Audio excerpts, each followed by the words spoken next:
HS Manager Multinational Chemical Company. Kemudian aturan main untuk hari ini adalah mohon untuk kameranya di-on-kan selama materi berlangsung. Karena kami mau lihat nih wajah-wajahnya para alumni. Jadi nggak usah malu, nggak apa-apa, di-on-kan saja kameranya. Kemudian, ini ada yang senyum-senyum, baru buka kamera. Nggak apa-apa ya. Kemudian nanti kita hanya 1 jam, jadi nanti kita ada materi mungkin sekitar 30-40 menit. Kemudian kita ada sesi tanya jawab. Untuk tanya jawab nanti bisa raise hand atau bisa lewat kolom chat. Jadi yang mau nanya nanti bisa lewat kolom chat atau nanti raise hand. Kemudian nanti kami akan bantu untuk unmute. Oke? Boleh langsung kita mulai saja, Pak Emmanuel. Kami persilakan untuk memulai sharing knowledge pada sore hari ini. Silakan, Pak Em. Oke, terima kasih. Terdengar jelas, Zen, suara saya? Jelas, dengar, Bapak. Jelas. Oke, siap. Oke, saya coba share screen dulu.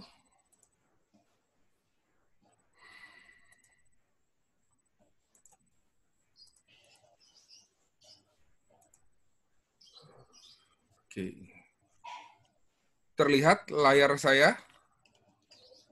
Terlihat? Oke. Terang nggak, Bob? Terang. Terang ya? Iya. Seperti inilah, Bob, seterang masa depanmu kalau sama saya, Bob. Oke. Oke. Kita lihat. Terima kasih atas kesempatan yang diberikan. Jadi ini materi fresh sekali. Ini materi baru pertama kali saya bawakan dimanapun. Jadi rekan-rekan beruntung sekali menjadi tim yang peserta yang pertama kali mendapatkan materi ini.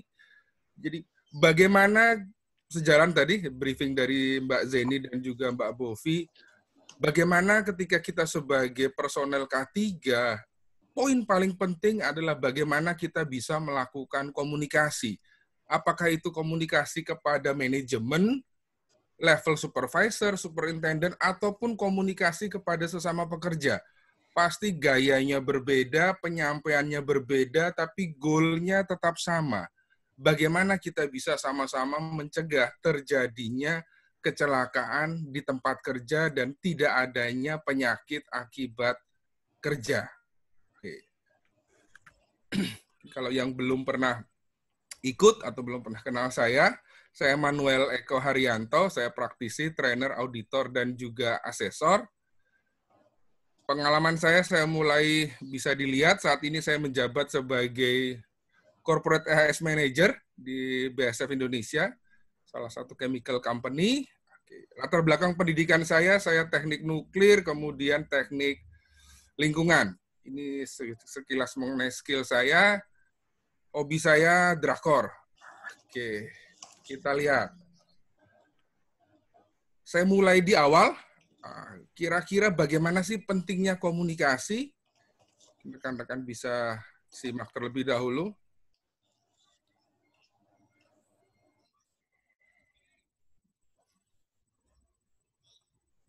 Sebentar. Oke, saya belum share komputer sound-nya. Oke, siap. Slide-nya juga kecil, Pak. Slide-nya kecil ya? Gimana? Videonya kecil. Videonya memang di kecil. Dia slide-nya nggak full screen-nya. Oke. Ya, oke. Kita lihat. Bang! Dek!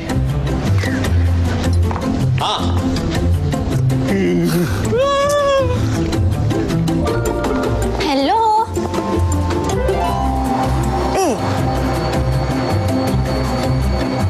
Bro.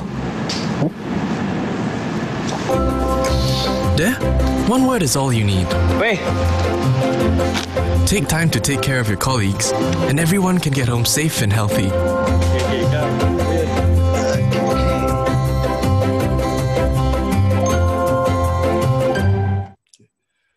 Menariknya daripada video ini adalah dia bercerita bagaimana kita bisa menunjukkan bahwa kita peduli akan orang lain, tidak perlu panjang dan lebar, hanya dengan satu kata. Ketika kita melihat rekan kerja kita berada pada kondisi tidak aman, melakukan tindakan tidak aman, hanya dibutuhkan satu kata untuk mengingatkan yang bersangkutan.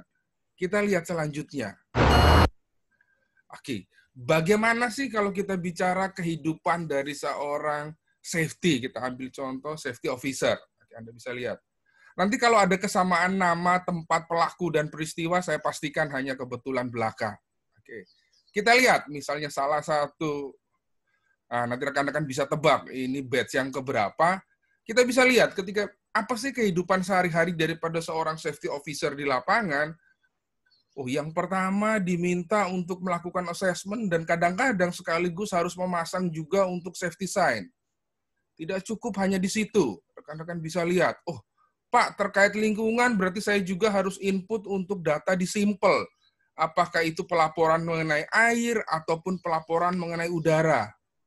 Oh, Pak, kami juga harus diminta untuk melakukan pengurusan untuk permit to work.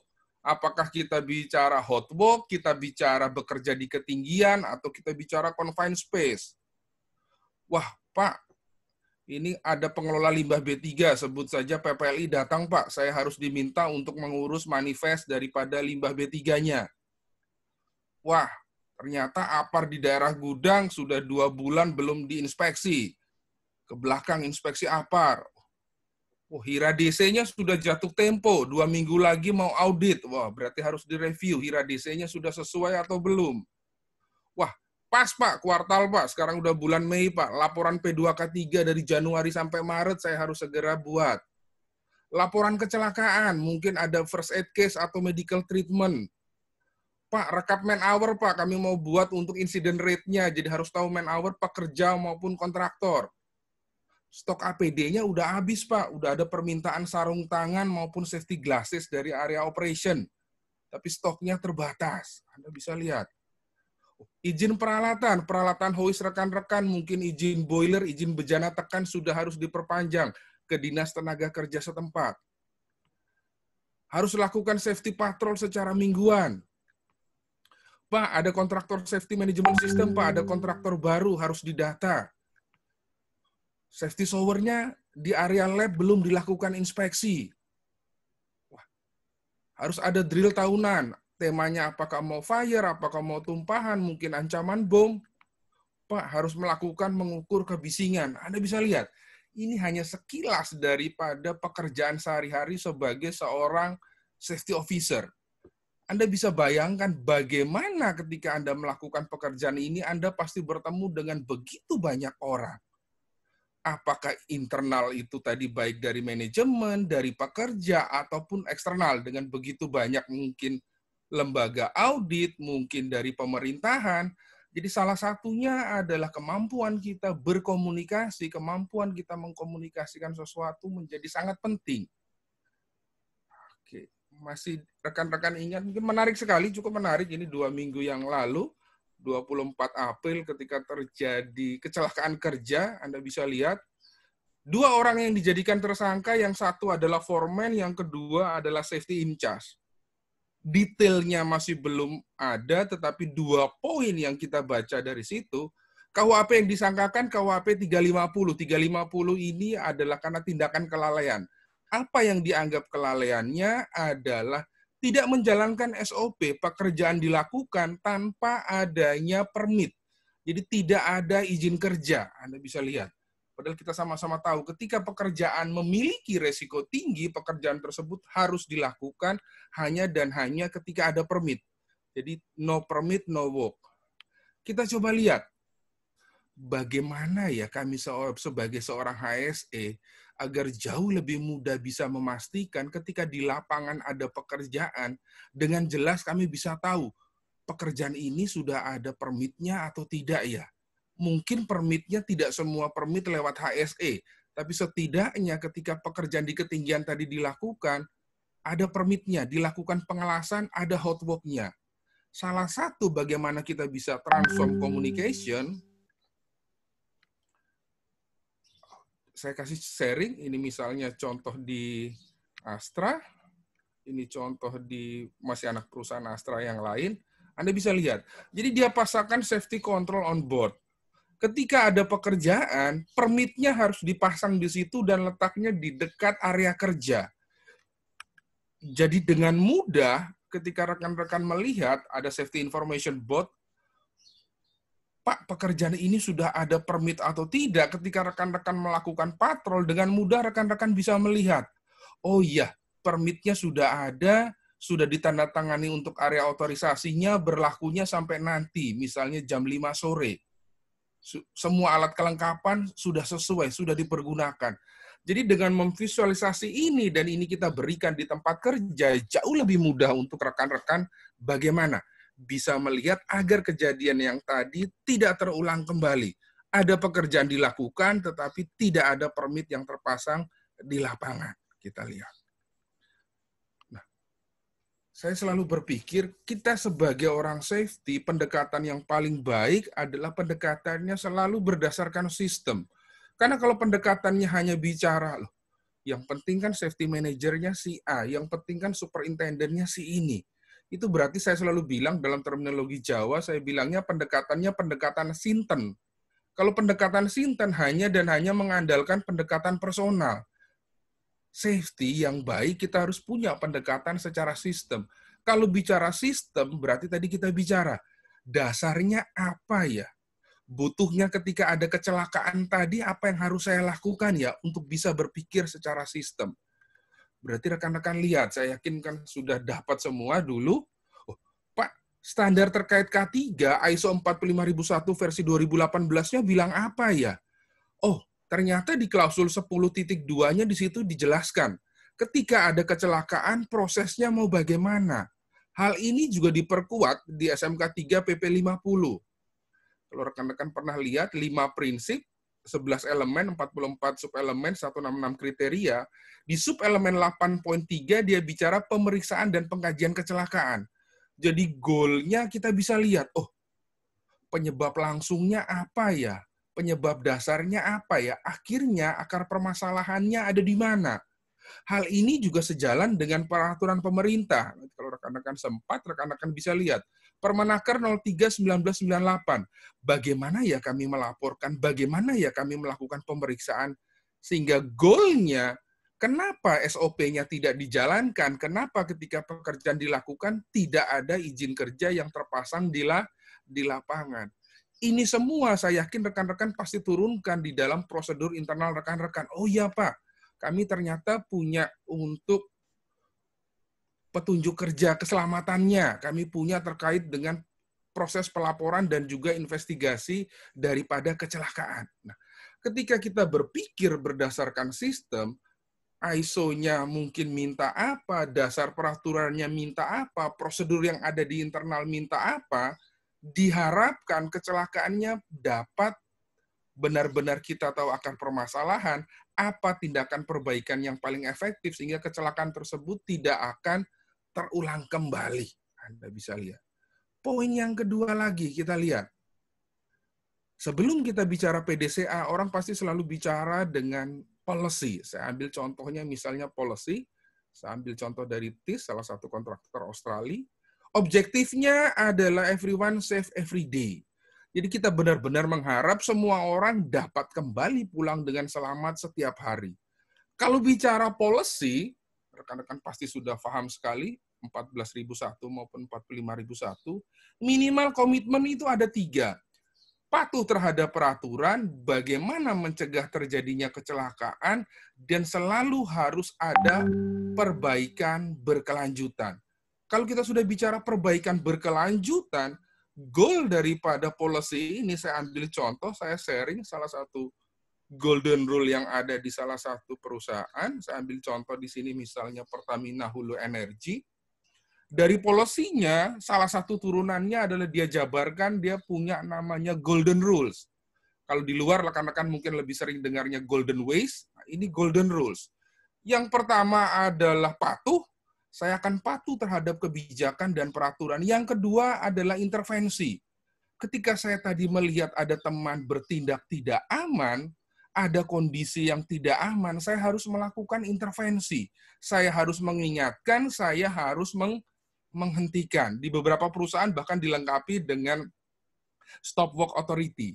Yang ketiga adalah adanya peduli. Berarti agar saya bisa menumbuhkan kesadaran semua orang, akan pentingnya K3, berarti saya harus mulai peduli. Kita mulai yang intervensi. Bagaimana sih cara yang gampang untuk rekan-rekan melakukan intervensi agar yang lain pun bisa mengikuti dan rekan-rekan punya data yang dapat dianalisa. Paling gampang kalau rekan-rekan mungkin lihat, dasarnya selalu biasanya dari Safety Observation Card. Ini saya ambil dari Dupont. Bagaimana rekan-rekan bisa melihat prosedurnya dijalankan nggak ya? Anda bisa lihat di sini. Oh, peralatan dan perlengkapannya bagaimana? Alat pelindung dirinya mulai dari pelindung kepala hingga pelindung kakinya terpasang atau tidak? Kalau ada tindakan tidak aman yang diamati, bagaimana proses intervensinya? Apa kesepakatan bersama agar tindakan tersebut tidak terulang kembali? Rekan-rekan melihat ada personel mungkin naik turun tangga tapi tidak berpegangan. Rekan-rekan ingatkan pentingnya 3-point contact agar ketika naik turun tangga selalu berpegangan. Kurang lebih yang lain pun sama, ada begitu banyak jenis. Di Pertamina mereka bilang dengan kartu namanya PEKA, kartu pengamatan dan intervensi. Goalnya bukan pada berapa banyak kartunya, tetapi ketika rekan-rekan melihat ada rekan kerja melakukan tindakan tidak aman, ada proses komunikasinya. Kartunya hanya sebagai dokumen, sudah dilakukan pengamatan dan dapat dilihat. Oh, ternyata dalam 1 bulan terakhir, paling banyak kita melihat tindakan tidak amannya terkait dengan adanya tidak menggunakan kacamata. Ternyata salah satu alasannya, kacamata yang digunakan tidak fit, tidak cocok terhadap pekerja. Oh, ternyata dengan pekerja yang sebagian besar umur mungkin sudah di atas 50, menggunakan kacamata baca kemudian digabung dengan kacamata safety, hal ini menjadi tidak nyaman. Jadi goalnya di situ. Selalu kita ingin cari akar permasalahannya ada di mana. Ambil contoh, Pak, bagaimana kalau saya mengkomunikasikan terhadap manajemen, misalnya ada peraturan yang wajib dilakukan. Saya ambil contoh, Peraturan Menteri Kesehatan nomor 15 tahun 2013, dia meminta setiap tempat kerja harus menyediakan ruang laktasi, ruang untuk menyusui atau memerah air susu ibu. Anda bisa lihat. Kalau Anda ambil peraturannya itu belasan sampai puluhan halaman, kemudian Anda jelaskan ke manajemen, kira-kira manajemen akan terima nggak? Manajemen nggak ada waktu untuk baca. Manajemen hanya mau tahu poinnya apa, saya harus lakukan apa, ketika saya nggak melakukan, sanksinya apa? Perusahaan lain sejenis mana aja yang sudah melakukan, bagaimana cara mereka mengimplementasi.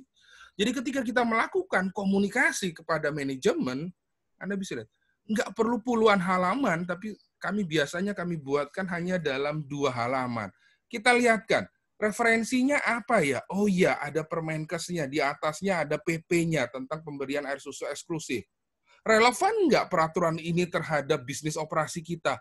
Oh iya, relevan. Kami juga mempekerjakan, misalnya ada pekerja wanita, baik di office maupun di production site.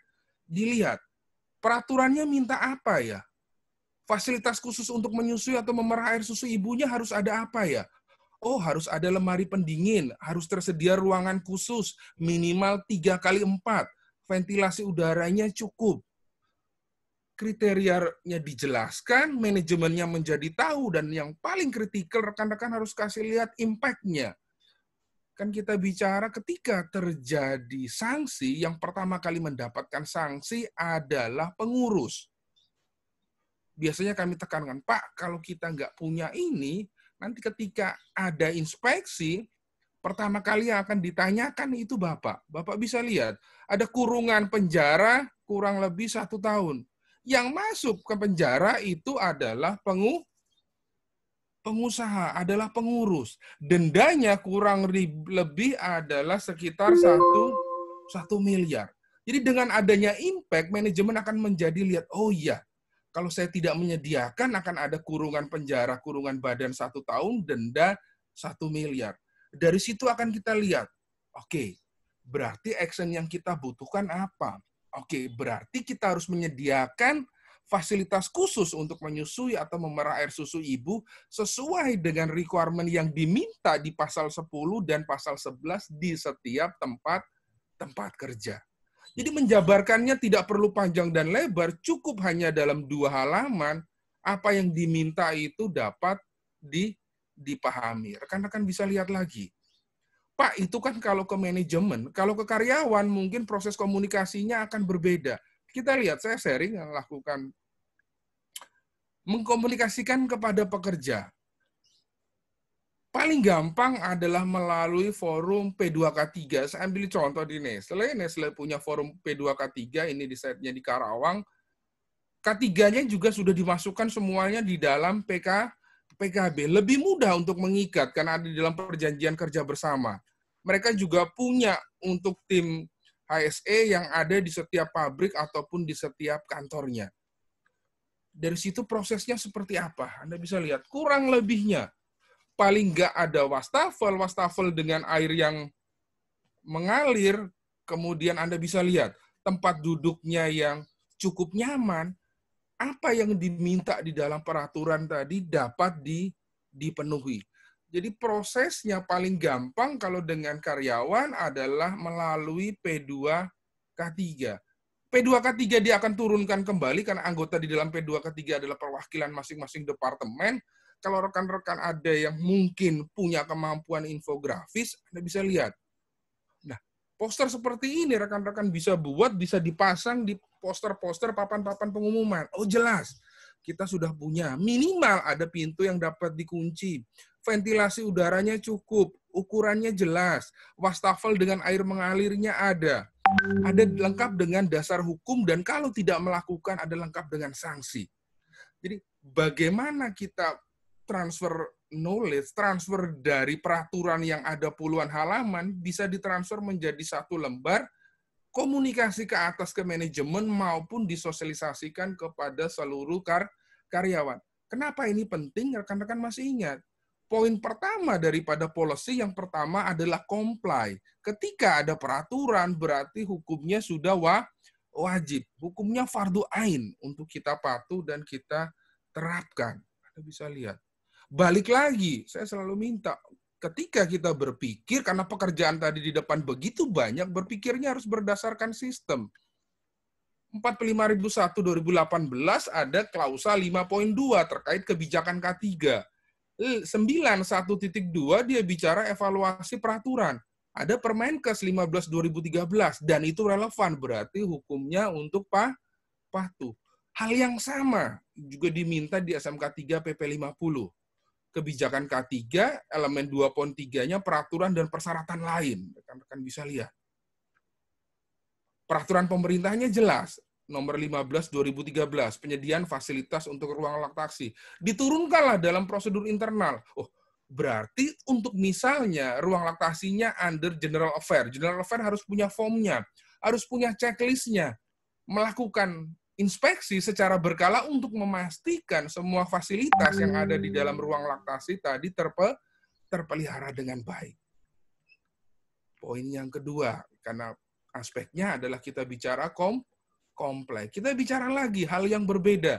Jadi saya tampilkan contoh-contoh praktisnya bagaimana kita melakukan komunikasi agar apa yang kita sampaikan didengar dan dilakukan oleh orang. Karena goalnya bagaimana kita ingin merubah agar orang itu menjadi sadar. Paling gampang saya bilang contohnya begini. Loh, kita misalnya sekarang karena stay at home, kita nggak bisa ketemu, kita chat. Loh, kok udah di chat 2 jam, dianya online, tapi kok chatnya nggak dibales-bales ya? Yang harus kita lakukan bukan sabar, tapi sadar. Mungkin dia sama sekali nggak memikirkan tentang kita. Kan hanya dengan sadar kita bisa mengambil tindakan. Oh, pilihannya mau bagaimana ya? Saya mau seperti apa? Jadi goalnya agar orang menjadi peduli, orang harus dibuat agar dia sadar. Kita lihat. Menarik sekali karena terkait tadi dengan misalnya COVID-19, saya kasih contoh.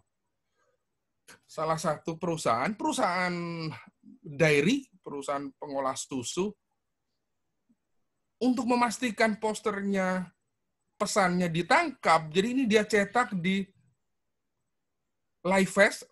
di reflective face daripada masing-masing operator. Please keep social distance. Kalau di luar kurang lebih dia ambilnya sekitar 2 meter. Dan dia melakukannya. Ini yang saya bilang adalah walk the talk. aksi itu akan berbicara bergaung lebih daripada hanya 1000 kalimat. Dia pakai lagi yang lain. Di belakangnya, wash your hands. Dan dia melakukan ketika keluar pergi, dia melakukan cuci tangan. Jadi posternya tidak hanya berupa poster, tetapi dijiwai, disikapi. Ini juga yang akan memberikan, berarti pesannya akan tersampaikan jauh lebih banyak. Saya yakin, saya lihat tadi juga ada beberapa rekan-rekan yang masih bekerja, mungkin yang sebagian bisa punya keleluasaan stay at home, Anda bisa lihat.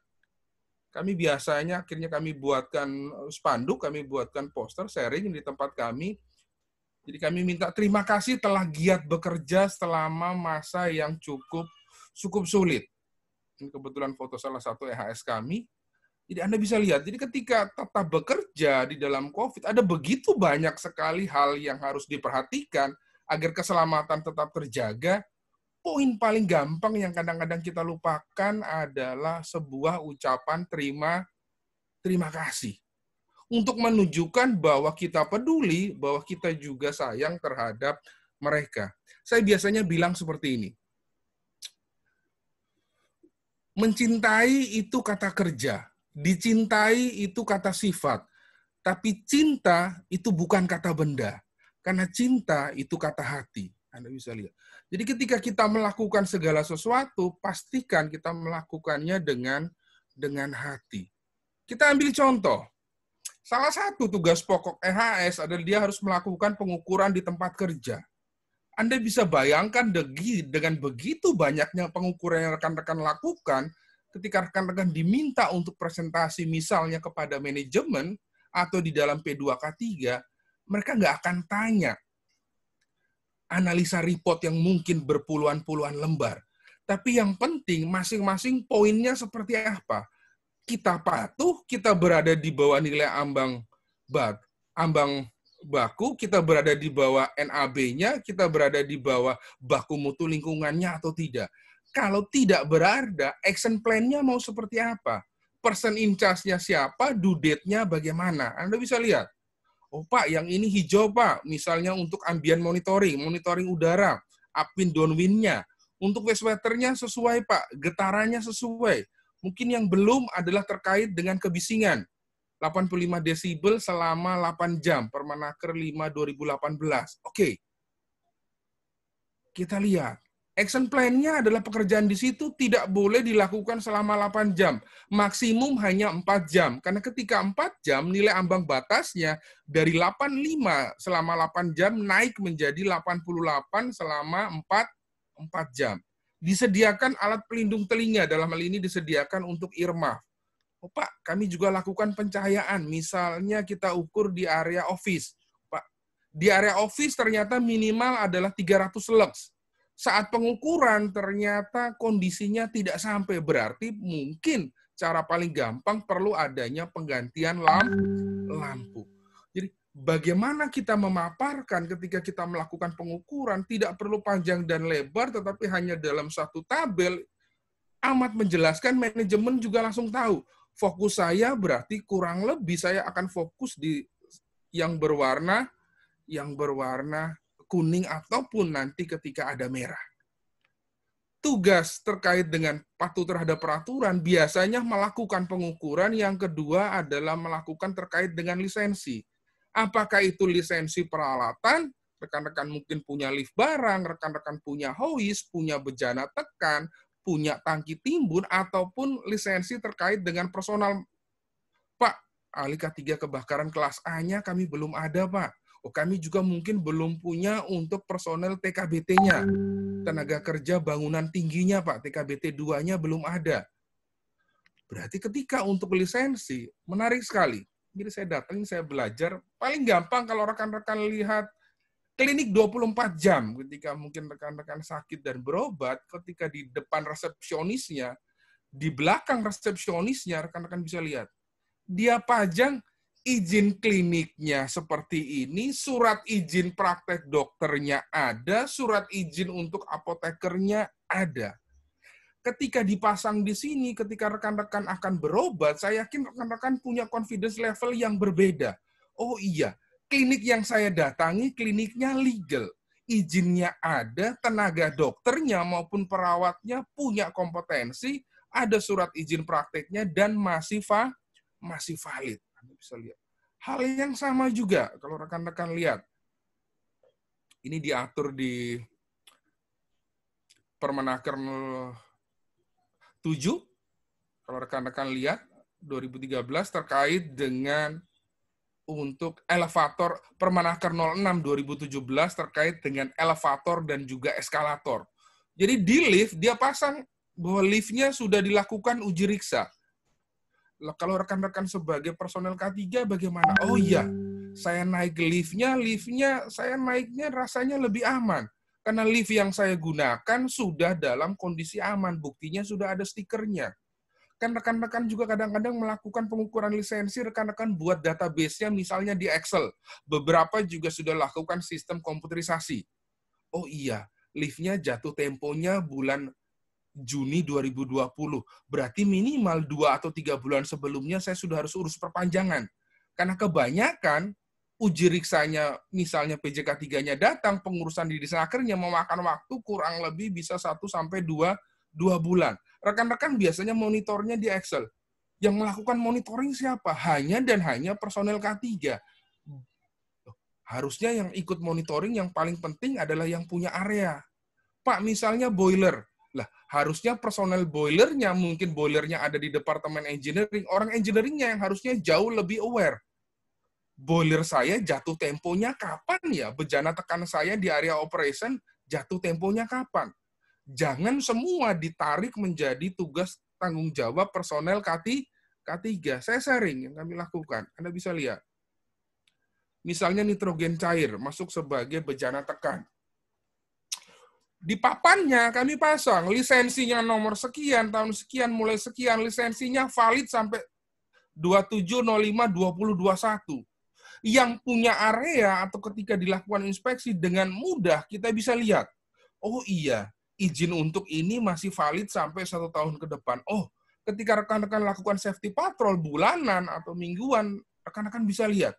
Oh, kami masih punya waktu 1 atau 2 bulan ke depan untuk melakukan proses perpanjangan. Jadi kita harus kembalikan, jangan semua diabsorb, jangan semua menjadi tanggung jawab personel K3.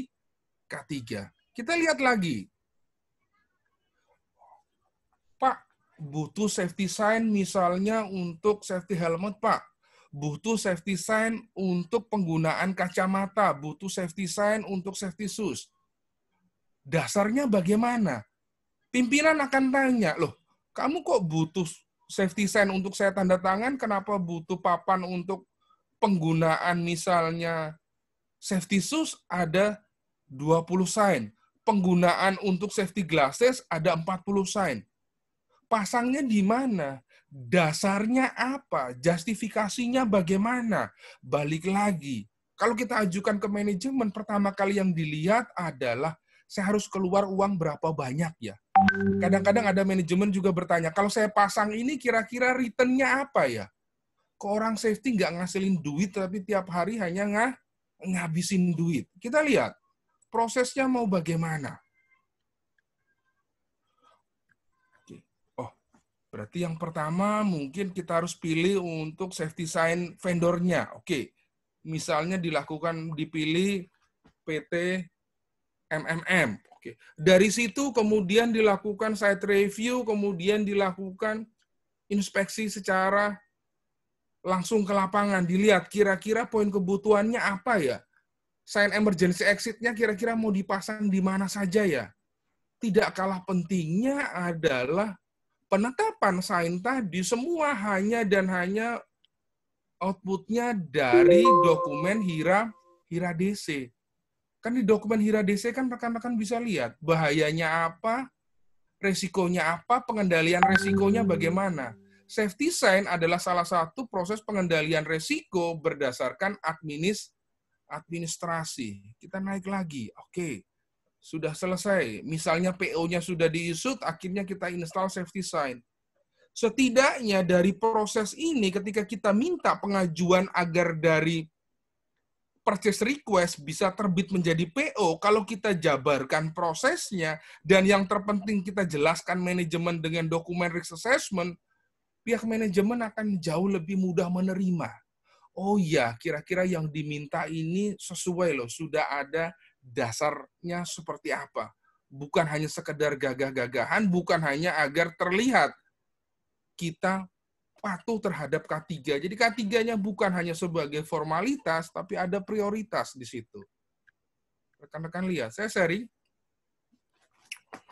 Jadi yang dilakukan adalah ada safety sign assessment. Safety sign assessment tetap dia lakukan. Kalau rekan-rekan lihat di tabel sebelah kiri ini adalah potensi bahaya. Bahaya apa saja yang terjadi di setiap proses. Dari setiap potensi bahaya, di atasnya adalah kebutuhan akan safety sign-nya. Sehingga dengan mudah rekan-rekan bisa lihat, kami butuh safety sign untuk sign adanya benda tajam ini, kami butuh berapa banyak ya? Di area mana ya? Kenapa saya harus pasang di area packaging ya? Kenapa saya harus pasang di area assembly ya? Karena ada potensi bahaya. Dan safety sign hanya merupakan satu daripada hierarki pengendalian bahaya. Ini dijabarkan, manajemen akan dengan mudah untuk paham, oh iya, dasarnya ada. Dokumen HIRA DC-nya menjadi berguna, karena kadang-kadang dokumen HIRA DC ini hanya digunakan hanya kalau mau audit. Minggu depan mau audit, baru orang safety-nya sibuk. Wah, dokumennya ada di mana ya? Udah update belum ya? Di lapangan kira-kira sesuai atau tidak? Kira-kira seperti itu. Kita lihat. Oh, Pak, ada begitu banyak sekali bahaya. Bisa bahaya fisika, bisa bahaya kimia, bisa bahaya biologi, bisa bahaya psikologi, beban kerja, konflik peran, kerja nambah terus, gaji nggak naik, yang naik mungkin hanya rasa bersyukur. Anda bisa lihat.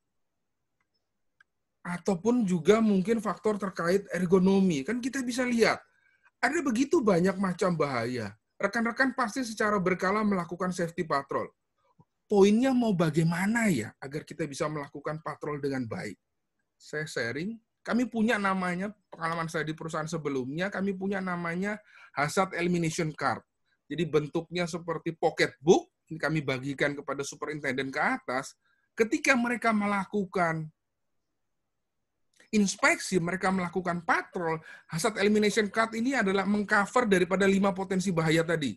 Sepanjang relevan. Ada biaya fisika, kimia, biologi, psikologi, maupun ergonomi.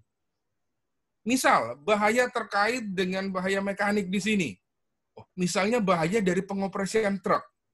Di dalam hazard elimination card, Anda bisa lihat, ada 3 pertanyaan yang wajib ditanyakan ketika dia levelnya supervisor ke atas, bisa juga untuk officer, ketika dia datang di sebuah area kerja.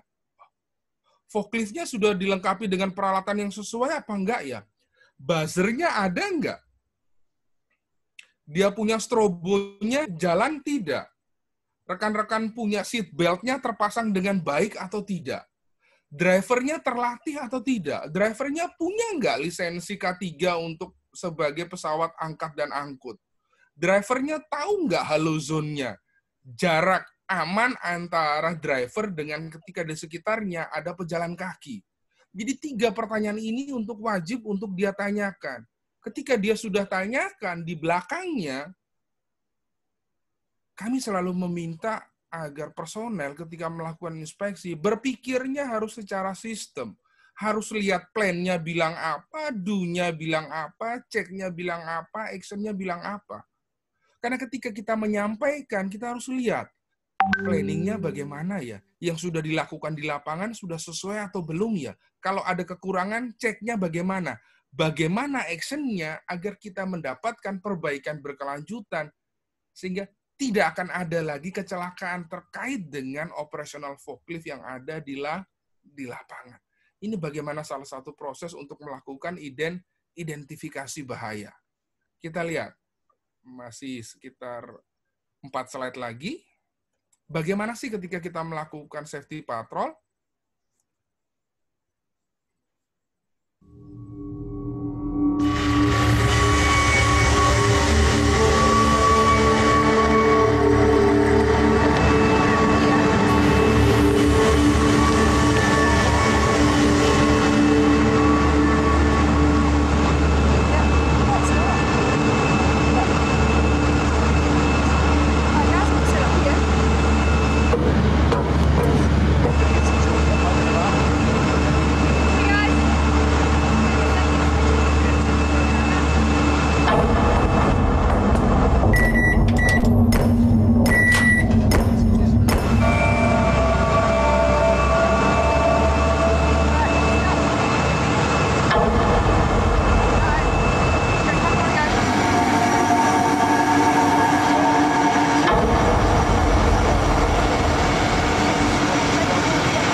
Salah satu poin menariknya adalah Anda bisa lihat ketika kita melakukan patrol dan kita melihat ada potensi bahaya dan di situ dapat kita bicara kritikal, jangan kita hanya berlalu, jangan kita hanya berbalik badan, tapi pastikan minimal rekan-rekan mungkin pasang barikade, rekan-rekan pasang safety line untuk memastikan agar tidak ada orang yang akan datang yang akan menghadapi pada kondisi yang tidak aman. Anda bisa lihat. Jadi kadang-kadang loh, Pak, tugas safety ini kan banyak. Iya, mungkin kadang-kala rekan-rekan merasa lelah, tapi jangan sekali-sekali pernah menyerah ataupun berbalik arah. Kita lihat. Tindakan pengendalian. Sudah ketika lakukan patrol, kadang-kadang kan identifikasi bahaya. Nanti lakukan penilaian resiko, rekan-rekan tentukan kira-kira tindakan pengendalian seperti apa. Saya sharing. Misal di area chiller, Anda bisa lihat, oke, ternyata kalau kita lihat safety sign-nya dia pasang. Dilarang masuk, hanya yang berkepentingan. Ini area bising. Ada sign bahwa dia bising. Sudah dilakukan pengukuran. Dilengkapi juga dengan di sini ada noise mapping-nya berupa kontur. Dilengkapi juga dengan adanya safety sign, yaitu harus menggunakan daripada alat pelindung telinga. Disediakan juga untuk earplug dispensernya. Di dalam ada beberapa bahan kimia, yang di luar dia pasang juga safety datasheet box-nya. Karena salah satu diminta ketika ada bahan kimia, di dekatnya harus tersedia safety datasheet dari bahan kimia tersebut dan dalam bahasa Indonesia. Anda bisa lihat. Dia kasih lihat sign APD hanya digunakan ketika mesin beroperasi. Dia kasih lihat dengan earplug-nya dan earplug-nya dijelaskan di sini. Noise reduction rating-nya adalah 13 desibel. Bagaimana kemampuan earplug tadi untuk menurunkan intensitas kebisingan ketika digunakan oleh pendengarnya. Untuk mengkomunikasikannya, di sini dia berikan, ada mungkin rekan-rekan lihat, ada line kuning. Jadi kalau earplug-nya sudah berada di bawah line di sini, berarti sudah harus di-refill, sudah harus dilakukan isi ulang. Anda bisa lihat. Dibuatkan juga dalam berupa kontur. Sehingga operator tidak hanya bisa mengatur waktunya berapa lama dia terpapar, dia juga bisa mengatur jaraknya ketika berada di ruangan. Semakin sedikit waktunya, semakin jauh dia dari sumber bising, intensitas yang diterima adalah jauh lebih rendah. Anda bisa lihat. Ketika merah ini lebih dari 85, hijau ini, kuning ini 80 sampai 85, hijau di bawah 80. Jadi orang akan selalu melihat terkait bahaya kebisingan, oh, sebisa mungkin saya berada pada level yang ada di hijau. Saya sharing salah satu terkait kebisingan. Saya kebetulan karena COVID ini nggak bisa pulang kampung ke Jogja. Salah satunya kalau kita lihat di Jogja, saya biasanya bilang ketika di Malioboro itu terkenal sekali karena gamelannya.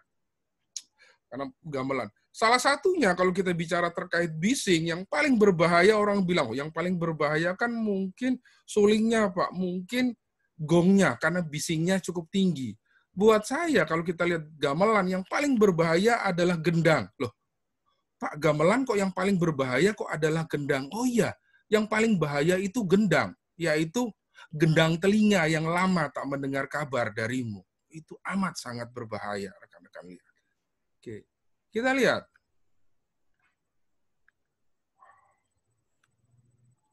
ABC behavioral cycle. Kalau kita bicara psikologi, ini topik terakhir saya, kita bicara di awal itu ada namanya aktivator, atau orang bilang antecedent. Prasyarat yang mendorong terjadinya perilaku. Dari situ akan ada behavior, perilaku manusia yang dapat diukur. Dari situ akan timbul konsekuensinya. Anda bisa lihat, misalnya kita ambil contoh di lapangan. Aktivatornya apa ya? Kenapa kok pekerja tidak ingin atau banyak yang tidak menggunakan taruhlah respirator? Oh, aktivatornya ternyata respirator yang disediakan mungkin peserta menganggap ketika pekerja menggunakan respiratornya terasa pengap. Pak, di luar ini udah panas, kami udah berkeringat. Kalau kami tambah menggunakan respirator, bernapasnya menjadi jauh lebih susah. prasyarat ini akhirnya mendorong perilaku manusia yang rekan-rekan mungkin dapat lihat, loh, kok 3 dari 10 pekerja, 3 orang pekerjanya tidak menggunakan respirator. Konsekuensinya apa? Konsekuensi jangka pendeknya mungkin pekerja merasa kerjaannya jauh lebih nyaman, proses bernafasnya jauh lebih ringan. Tapi konsekuensi jangka panjangnya berarti dia membiarkan adanya partikulat atau kandungan gas beracun yang masuk secara inhalasi. Penanggulangannya bagaimana? Kami selalu bilang behavior ini merupakan fungsi daripada konsekuensi. Kita jelaskan konsekuensinya, kita harapkan pekerja akan melakukan modifikasi daripada perilaku. Ini loh akibatnya kalau Anda nggak menggunakan respirator, jangka pendeknya seperti ini, jangka panjangnya hingga bisa adanya penyakit akibat kerja. Dengan kita perkenalkan konsekuensinya, orang akan melihat behaviornya. Sama persis rekan-rekan lihat. Misalnya tiap sore jam 3, task force-nya COVID-19, dia akan selalu lihat kasus positif berapa, meninggal berapa, sembuh berapa, ODP berapa, PDP berapa. Rekan-rekan diperkenalkan, ini loh konsekuensinya kalau nggak menjaga jarak, ini loh konsekuensinya kalau tidak menggunakan masker, ini loh konsekuensinya kalau masih tetap memaksa mudik. Dengan dijelaskan konsekuensi, ada kemungkinan rekan-rekan positif atau misalnya meninggal, diharapkan masyarakat akan mampu memodifikasi behaviornya, memodifikasi perilakunya. Kemana-mana kan diminta jaga jarak, kurang lebih 1 meter, 2 meter, saya juga bicara. Dari COVID ini kita juga belajar, misalnya terkait menjaga jarak. Jangankan harus menjaga jarak, karena yang dekat pun belum tentu jadian. Rekan-rekan bisa lihat. Jadi, agar orang perilakunya berubah, kita harus kenalkan dengan konsekuensinya. Kita lihat. Anda bisa lihat, ini menarik sekali. Bagaimana agar memodifikasi perilaku pengendara roda 2 dan roda 4, Anda bisa lihat, ini di salah satu plan energizer, ini di parkiran motor karyawannya, dia pasang seperti ini. Goalnya apa? Dengan rekan-rekan hanya tulis misalnya safety sign, maksimal kecepatan sekian. Dengan rekan-rekan pasang konsekuensinya, motornya bisa seperti ini, kendaraannya bisa seperti ini. Bagaimana? Apa kabar nasib penumpangnya? Orang dengan melihat konsekuensinya, orang akan melihat, oke, konsekuensinya bisa seperti ini. Apa yang dapat saya lakukan agar behavior perilaku saya bisa termodifikasi. Jadi, agar karyawan bergerak, berubah, bagaimana transform safety communication-nya, rekan-rekan jangan pernah bosan untuk mengenalkan akan adanya konsekuensi. Anda bisa lihat. Menarik sekali ketika ini dipasang sebagai poster, saya lihat di beberapa perusahaan, Anda bisa lihat. Kalau rekan-rekan merasa ketika saya bertanya karena saya tidak tahu saya akan terlihat bodoh, ketika rekan-rekan melakukan dan separuh daripada badan rekan-rekan menderita luka bakar, mana yang jauh lebih bodoh? Ketika rekan-rekan merasa saya masih baru, kalau saya bertanya kok rasanya ini anak baru kok susah sekali ya mengertinya, dan rekan-rekan mengalami kehilangan lengan jari tangan kanan, Anda bisa lihat, apakah ke depan ketika Anda diberikan kesempatan ulang, Anda akan bertanya atau tidak. Agar modifikasi perilaku Anda ke depan tidak malu untuk bertanya, orang mengenalkan akan konsekuensi. Sehingga orang ketika melihat saya akan berubah, jangan sampai saya menjadi seperti apa yang ada di dalam gambar. Kita lihat, ini video terakhir saya. Selamat sore, selamat datang di Simpang Gatsu Lingkar. Kami dari Dinas Pemadam Bandung menghimbau kepada pengendara roda 2 dan penumpangnya yang tidak menggunakan helm, silakan helmnya untuk digunakan. Jika tidak ada, silakan putar balik kembali ke rumah Anda atau motornya dituntun saja. Silakan demi keselamatan Anda untuk menggunakan helm berstandar SNI. Kami mengapresiasi kepada pengendara yang sudah menggunakan masker. Namun untuk penumpangnya juga tidak menggunakan masker, mohon kedepannya untuk menggunakan masker. Tidak menggunakan masker, bertemu virus corona. Tidak pakai helm, bertemu peti ganas.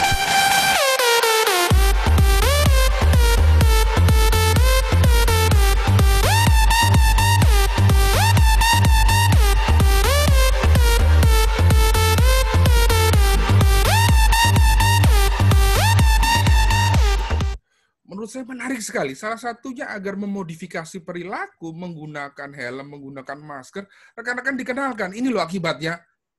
Siapa yang mau ke dalam peti walaupun digoyang-goyang oleh penari Ghana, saya yakin pasti di antara kita tidak ada yang berkenan. Diharapkan dengan itu perilaku kita dapat berubah. Kira-kira seperti itu? Monggo Mbak Zeni, Mbak Bovi, kita buka tanya jawab kalau ada yang ingin bertanya, ada yang ingin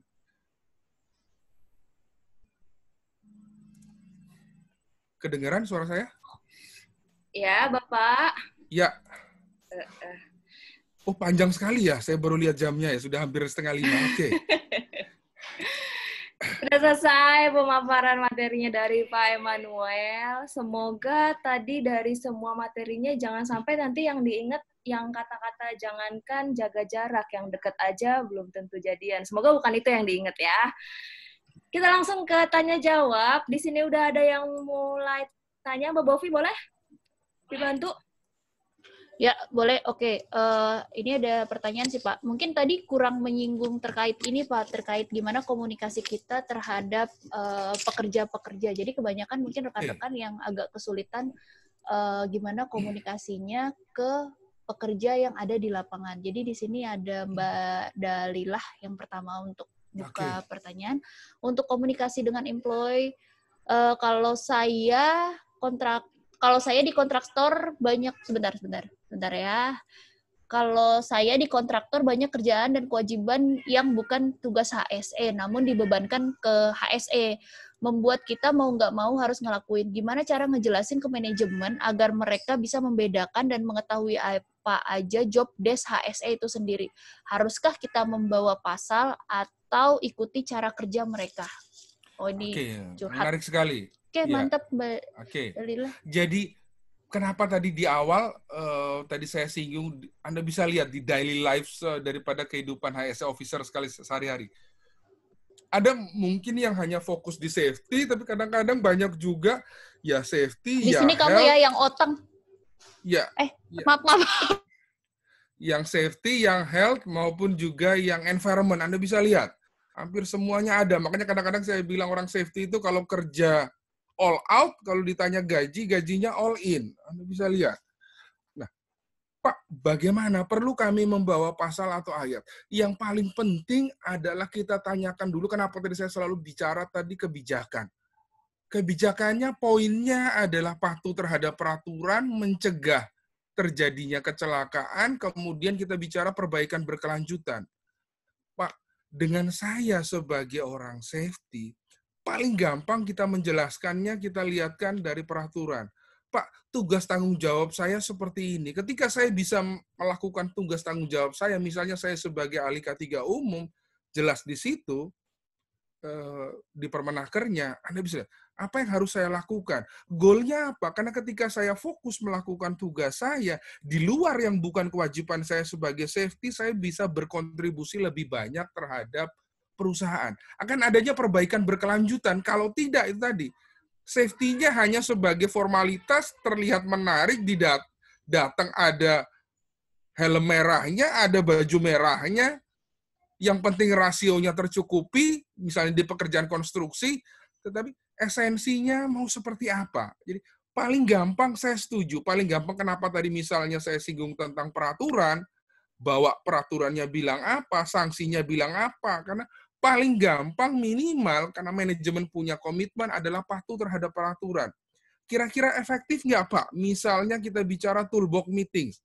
Pengalaman kami ketika dikonstruksi, ketika rekan-rekan kumpul, biasanya kami bagi menjadi beberapa kelompok kecil. Karena kalau bicara hanya satu, di panggung, di belakangnya misalnya kontraktornya ada 100, ada 200, kira-kira pesan yang tersampaikan akan efektif atau tidak? Biasanya toolbox meeting dikumpulkan untuk sebagai generalnya, semua kumpul mungkin hanya 5-10 menit. Dari situ kita turunkan ke bawah, masing-masing leadernya di setiap kelompok kecilnya, itu yang mungkin akan jauh lebih panjang. 10-30 menit, tetapi ada proses interaksi. Tapi saya setuju. jauh lebih efektif, rekan-rekan harus pastikan melakukan toolbox meeting-nya dilakukan setiap hari. Jangan melakukannya hanya setiap ingat atau setiap mau ada audit. Kira-kira seperti itu. Semoga menjawab Mbak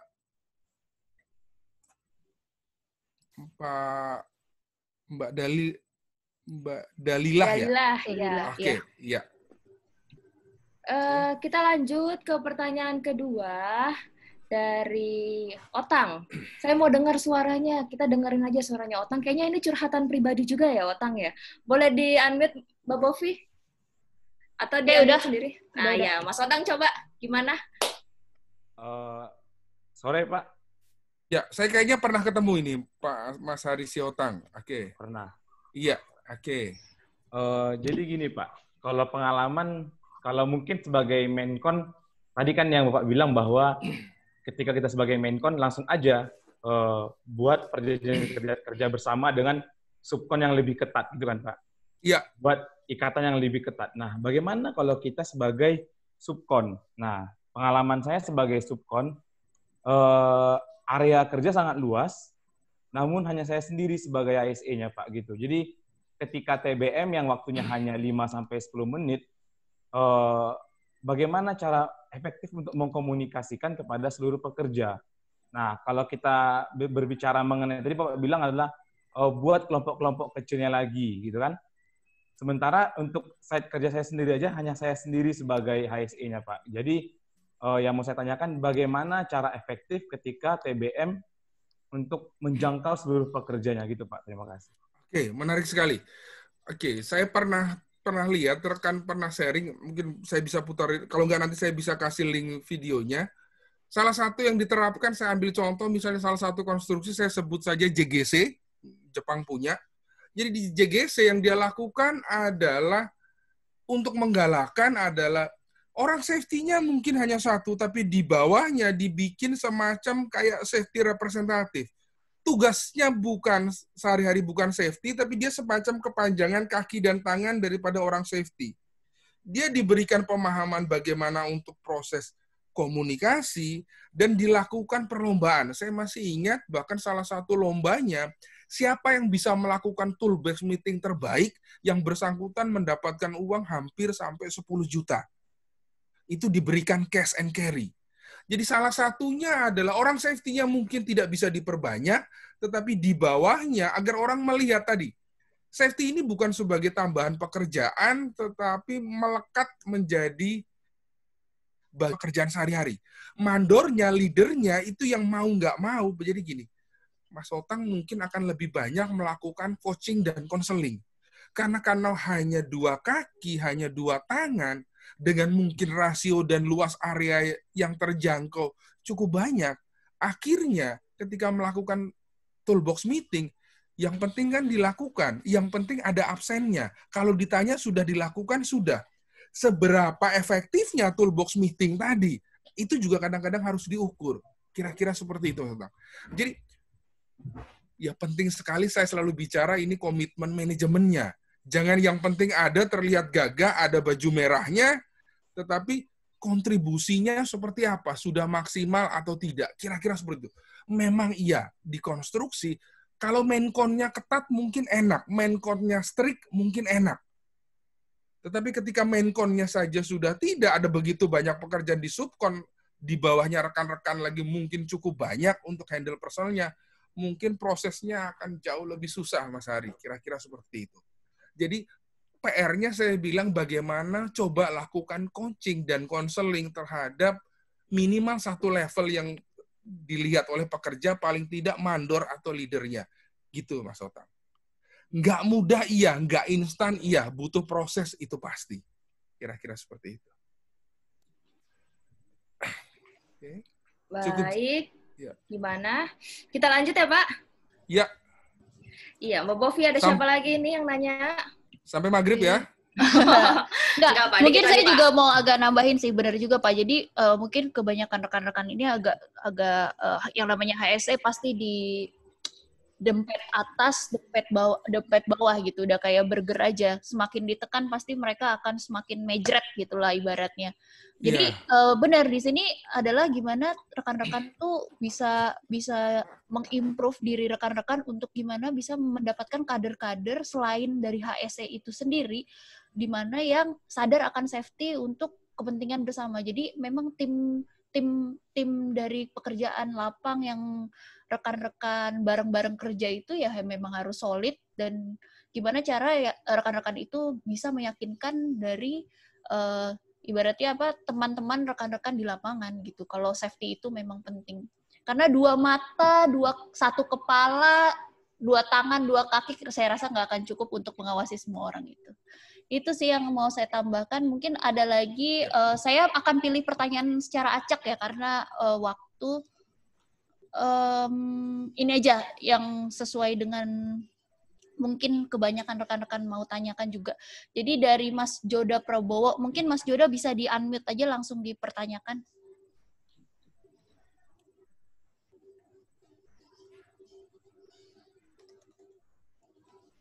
Oke, cek Mas Joda. Halo? Halo, Mas Joda? Oke, ya Mas, monggo silakan. Ya, oke, saya pernah lihat. Oke. Ya. Ya, saya Yuda dari Adi, dengerin Bapak jelasin. Terus di sini Pak, saya ada pertanyaan yang mungkin simple tapi terkadang untuk safety yang baru ini kadang-kadang kita bingung untuk mengatasinya. Jadi cara kita untuk mengkomunikasikan terhadap pekerja lapangan yang di mana mohon maaf latar belakangnya pendidikannya itu relatif rendah dan mereka lebih bekerja berdasarkan otot dan pengalaman mereka kayak gitu. Jadi ketika kita tegur Pak nanti bahaya gini-gini, enggak kok kemarin aja aman, biasanya seperti itu. Ya. Dan bahkan kadang-kadang ketika kita negur itu malah seperti mereka tuh nggak suka dan akhirnya ada kayak gentreng, senggol bacok lah seperti itu, atau ada permasalahan gitu. Dan kita juga sudah komunikasi dengan mandornya gitu. Namun mandornya di sini menyerahkan 100% ke kita, tapi dengan syarat bahwa pekerjaan mereka tuh nggak boleh terhambat, intinya terus jalan. Nah, jadi kita aja bingung. Padahal di TBM kita udah gembor-gemborkan, ayo kita kerja selamat, pulang selamat, seperti itu. Dan ketika di lapangan kita menemukan unsafe condition ataupun egg, itu kita juga udah tegur. Dan pekerja malah jadinya curhat ke mandornya itu, wah Pak, saya kerjanya lambat gara-gara safety-nya nggak boleh gini. Padahal kita udah nyediain juga alatnya. Bahkan kadang-kadang kita ngerasa kok jadi kayak babu gitu. Karena demi mereka tuh ingin selamat seperti itu. Jadi gimana caranya biar lebih efektif dan lebih mudahnya kayak gitu Pak. Oke, siap. Oke, terima kasih sekali Ji, Mas Joda. Jadi memang iya, terlihat sekali. Saya bisa dari raut wajahnya, saya bisa melihat beban kerjanya ketika sehari-hari tergambarkan di raut wajahnya. Jadi, pengalaman saya sharing mungkin 2-3 bulan yang lalu, hampir sekitar 1 minggu saya keluar masuk di kebun kelapa sawit, persis sama. Jadi dari top manajemennya di pusatnya mereka komit saya dikirim ke 3 kebun kelapa sawit, ketika terlihat di lapangan persis sama. Kami keluar masuk kebun sawit, pekerjanya selalu bilang, Pak, kenapa saya harus pakai sarung tangan, Pak? Saya kerja di sini sudah belasan tahun, selama ini tidak terjadi apa-apa. Mandornya yang ngikut di belakang kami, mandornya hanya diam. Kenapa? Target mandornya yang penting adalah berapa banyak tandan buah segar yang berhasil dicapai oleh pekerjanya. Terkait dengan mungkin adanya lecet, adanya celaka yang lain, itu tidak menjadi key performance indikator dari mandor. Yang penting hasilnya, output-nya tercapai, selesai. Persis sama. Jadi yang paling mendasar adalah kita lihat dulu, kan semua akan bicara pada faktor ekonomi. Orang bekerja adalah goalnya ingin mendapatkan uang, mendapatkan penghasilan. Karena tadi saya biasanya selalu bilang, jatuh cinta itu memang pakai perasaan, tapi untuk memeliharanya pakai penghasilan. Orang pasti akan selalu lihat berapa banyak saya bisa bawa pulang hari ini. Jadi poinnya biasanya kami berikan KPI dan juga aturan mainnya untuk berubah menjadi sadar mungkin butuh proses. Paling gampang adalah kami buatkan punish and reward. Jadi dirubah aturan mainnya ketika tidak menggunakan ini dan ternyata dilihat ada punishment-nya dan punishment-nya berupa nilai nominal. Cukup sering saya lihat hal itu juga di area konstruksi, kalau rekan-rekan lihat, tidak gunakan full body harness, dendanya berapa ratus ribu. Tidak gunakan body vest, dendanya berapa ribu. Tidak gunakan helmet, dendanya berapa ribu. Dibikin surat pelanggaran dan akhirnya dipotong gaji di akhir bulan. Paling gampang untuk paling mudah dalam jangka pendeknya kita buatkan punish and reward. Dan semua dikembalikan kepada performance, dikembalikan kepada akhirnya ujung-ujungnya duit. Jadi orang dipaksa suka nggak suka, ketika saya nggak melakukan, saya akan dipotong gajinya sekian. Di awal mungkin akan banyak sekali kontradiksi. Punishment-nya kita jalankan, reward-nya juga jangan kelupaan. Seringkali punishment-nya begitu banyak, berlapis-lapis pasalnya, tapi reward-nya hampir nggak ada. Loh Pak, saya sudah bekerja misalnya 1 tahun, nggak ada kecelakaan. Reward-nya apa? Oh ya, reward-nya kami kasih 2M. Oh, banyak sekali Pak 2M. Oh iya, 2M. Matur nuwun Mas. Anda bisa lihat. Kan kadang-kadang nggak cukup apresiasinya hanya seperti itu. Kira-kira begitu Mas Yoda. Ya. Ya, bagaimana Mas Yoda? Oke ya, aman ya? Iya. Oke. Kalau tadi kan dari sisi safety ke pekerja, Pak, agak sedikit diulang lagi. Kadang memang banyak HSE yang berjalan sendiri gitu, Pak, tanpa didukung manajemen. Kayak yang penting yang tadi sudah dibahas dengan Bapak di teori, yang penting ada bagian safety, manajemen berjalan sendiri. Itu gimana sih Pak cara untuk kita bisa menjalin teamwork antara atas dengan bawah supaya kita tuh bisa berjalan bareng-bareng gitu Pak? Apa sih sebenarnya yang terobosan apa sih yang harus dilakukan oleh seorang atau bagian HSE gitu supaya dilihat? Oke, monggo Pak. Supaya dilihat. Jadi salah satu saya bilang adalah supaya dilihat. Kadang-kadang yang terjadi orang HSE itu ketika bekerja itu keras, tapi kemampuan untuk mengemas dan mempromosikan dirinya kadang-kadang kurang. Jadi, saya selalu bilang ya, bagaimana ketika kita melakukan pekerjaan, kita juga tidak hanya melihat hasilnya, tapi bagaimana kita mampu menjual hasilnya untuk terhadap manajemen. Contoh,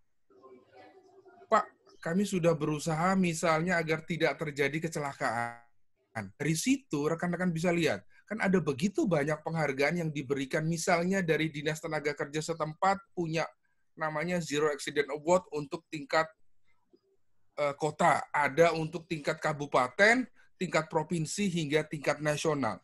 Salah satu poinnya saya sharing di kami ketika misalnya kami sudah bisa lakukan taruhlah tidak ada zero accident, kami yang proaktif, kami dekati disnakernya, kami datang ke pihak gubernurnya, Pak, kami sudah lakukan ini, bisa nggak kami diikut sertakan untuk program pemberian misalnya penghargaan terkait zero accident.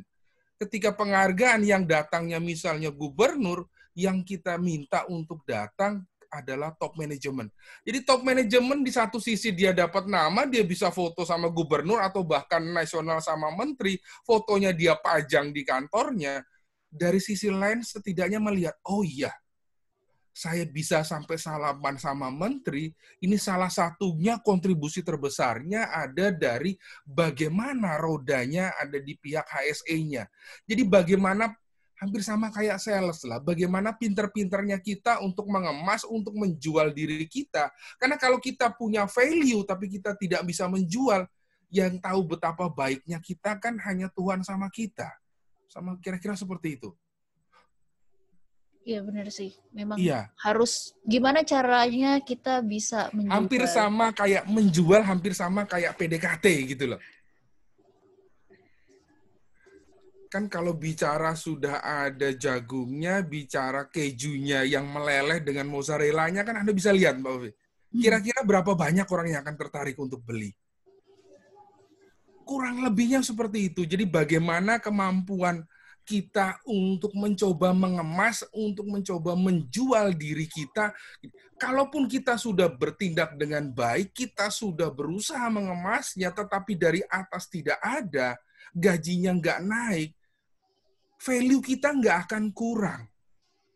Tinggal kita melihat, oh, kira-kira saya harus mencari di tempat di mana yang value saya jauh lebih dihargai. Jadi kadang-kadang value itu bukan berarti kita punya take home pay-nya sekian, value kita sekian. Kadang-kadang di beberapa tempat itu berbanding terbalik. Tapi value-nya jangan sampai disesuaikan dengan gaji yang saya dapat. Karena ketika value kita naik, percayalah, uangnya akan mengikuti. Kira-kira seperti itu, Mbak. Ya, betul. Ada good point juga sih dari yang disampaikan. Sebenarnya rekan-rekan pasti agak kesel sama manajemen, mungkin sama pekerja, tapi gimana caranya rekan-rekan bisa berkembang dalam dunia itu? Karena yang akan dipetik dari rekan-rekan itu bukan masalah gaji, bukan masalah gimana manajemen itu menghargai rekan-rekan, tapi apa yang nilai apa yang rekan-rekan dapat gitu. Nilainya akan bertambah karena benar semakin value-nya tinggi, maka maka uang akan mengikuti rekan-rekan sekalian gitu. Jadi kita harus bisa fight di dunia apapun. Itulah. Oke, mungkin karena sudah jam 5, saya akan agak sedikit satu lagi nih, Pak. Mungkin ini juga... Sama persis, tadi saya mungkin bisa tambahkan sedikit gini, Mbak Bobi. Bagaimana kemampuan kita untuk mengungkapkan terlebih dari kemampuan untuk proses kita dalam pemilihan kata-kata. Saya kasih contoh begini, Mbak Bovi. Kemarin saya bilang sama Zeni. Saya tanyakan sama Zeni. Zeni tahu nggak bedanya dirimu sama kuburan? Zeni bingung. Kuburan kan tempat orang mati, Pak. Saya orang hidup. Bedanya gini, Zen. Kalau kuburan itu sarang hantu. Kalau dirimu itu sarangeo. Yeah. Jadi bagaimana proses kemampuan kita untuk berdiskusi, kemampuan kita untuk mengemas kata-kata, itu yang akan menyebabkan maksud dan tujuannya nanti pasti akan tersampaikan. Kira-kira seperti itu. Ya, oke. Oke, ini saya last pertanyaan yang saya mau info ke Bapak nih, sampaikan ke Bapak. Jadi memang yang namanya motivasi itu kadang kan naik turun ya, Pak. Kadang perusahaan membuat suatu target untuk ini ada dari Mas Pradika nih. Gimana caranya untuk mempertahankan gairah aura HSE itu gimana, Pak? Gitu. Jadi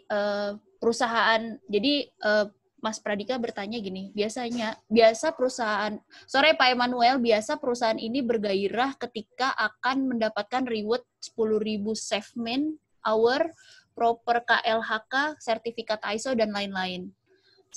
Salah satu trik untuk mempertahankan gairah mengenai aura HSE gimana? Sebenarnya tadi ini mungkin udah kita tanyain, udah kita bahas tadi barusan ya Pak ya. Maksudnya satu jalan lah.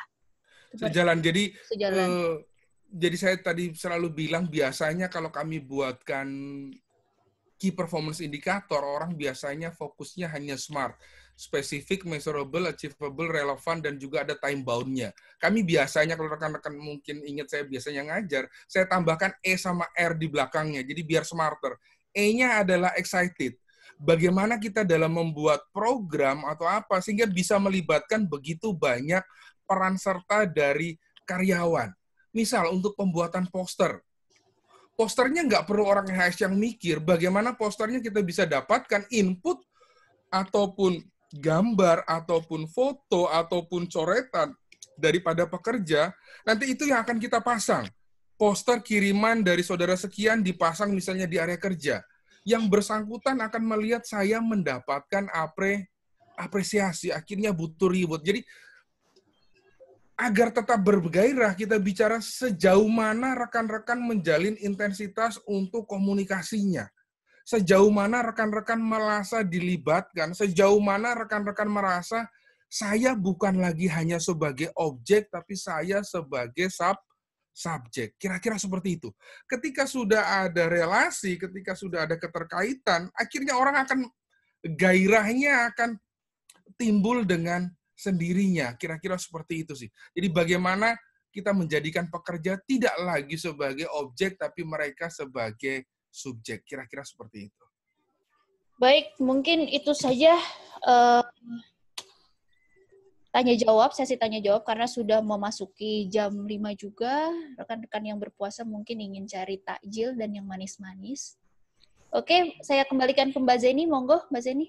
Iya, menarik banget ya tadi diskusi untuk hari ini. Saya juga mau ngucapin terima kasih untuk Pak M untuk materi hari ini, sangat bagus sekali materinya. Dan juga terima kasih untuk para alumni Mutiara Mutu yang sudah meluangkan waktunya dalam sharing knowledge ini. Sebelum kita tutup, nanti kita terakhir ada foto bareng-bareng dulu. Masih ingat kan kalau di kelas kita selalu foto bareng?